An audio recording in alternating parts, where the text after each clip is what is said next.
Hi అండి, welcome to my channel garam garam recipes. ఈరోజు ఈ వీడియోలో అందరూ ఇష్టంగా తినే ఒక టేస్టీ స్ట్రీట్ ఫుడ్ రెసిపీ చేయబోతున్నాను. అదే పావు బజ్జీ అండి. ఈ చలికాలంలో వచ్చిందంటే అందరూ స్ట్రీట్ ఫుడ్ తినాలని ఇంట్రెస్ట్ చూపిస్తుంటారు కదా. స్ట్రీట్లో కాకుండా మన ఇంట్లోనే వేడివేడిగా పావు బజ్జీ ఏ విధంగా చేయాలో చూద్దామండి. ఈ పావు బజ్జీని నాకు అందుబాటులో ఉన్న ఇంగ్రీడియంట్స్తో నేను చేయబోతున్నానండి. ముందుగా ఒక బౌల్లో ఎండు బఠానీ ఒక 2 గంటల పాటు నానబెట్టుకొని స్టవ్ వెలిగించి గిన్నెలో వేసుకొని వాటిని ఒక 50% వరకు ఉడికించాలండి. ఇప్పుడు స్టవ్ వెలిగించి ప్యాన్ పెట్టుకొని నేనైతే బటర్ని వాడట్లేదు, గీని వాడుతున్నాను.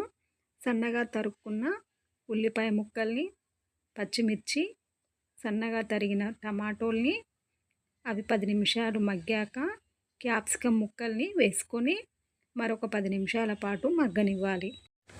ఆ తర్వాత బఠానీ వేసుకొని ఇలా స్మాషర్తో స్మాష్ చేస్తూనే ఉండాలి. స్మాషర్ లేకుంటే ఇలా పప్పు గుత్తితో స్మాష్ చేయండి. ఇలా స్మాష్ చేసుకున్న తర్వాత మన రుచికి సరిపడా ఉప్పు, కారం, ధనియాల పౌడర్, జీలకర్ర పౌడర్, కొద్దిగా కసూరి మేతి వేసుకొని ఇలా మరోసారి స్మాష్ చేస్తూ ఉండాలి. ఇప్పుడు దాంట్లో ఒక గ్లాస్ వాటర్ పోసుకొని హై ఫ్లేమ్లో ఉంచి బాగా స్మాష్ చేయాలి.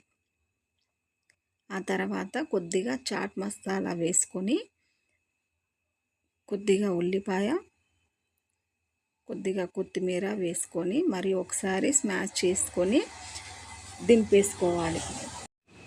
ఇప్పుడైతే పావుని ప్రిపేర్ చేసుకుందామండి. పావులన్నింటినీ ఇలా నడి మధ్యలోకి కట్ చేసుకోవాలి. ఇప్పుడు ప్యాన్ పైన కాస్త నెయ్యి వేసుకొని, కాస్త కారం, కొద్దిగా కొత్తిమీర వేసుకొని ఈ పావుని దాంట్లో వేయించుకోవాలి. ఇలా చేయడం వల్ల పావు కాస్త కారం కారంగా ఉంటుంది, చాలా టేస్టీగా ఉంటుంది. ఇప్పుడు దీన్ని సర్వింగ్ ప్లేట్లోనికి తీసుకొని వేడివేడిగా తినేయడమే అండి. మన స్ట్రీట్ ఫుడ్ రెసిపీ స్టైల్లో పావు బజ్జీ అయితే రెడీ అండి. ఇలా మీ ఇంట్లో ఉన్న ఇంగ్రీడియంట్స్తో మీరు తయారు చేసుకోండి, చాలా బాగుంటాయి. మా ఈ రెసిపీ కనుక మీకు నచ్చినట్లయితే ఒక లైక్ చేయండి, షేర్ చేయండి. ఇలాంటి ఈజీ రెసిపీస్ కోసం మా ఛానల్ని అయితే సబ్స్క్రైబ్ చేసుకోవడం మర్చిపోకండి.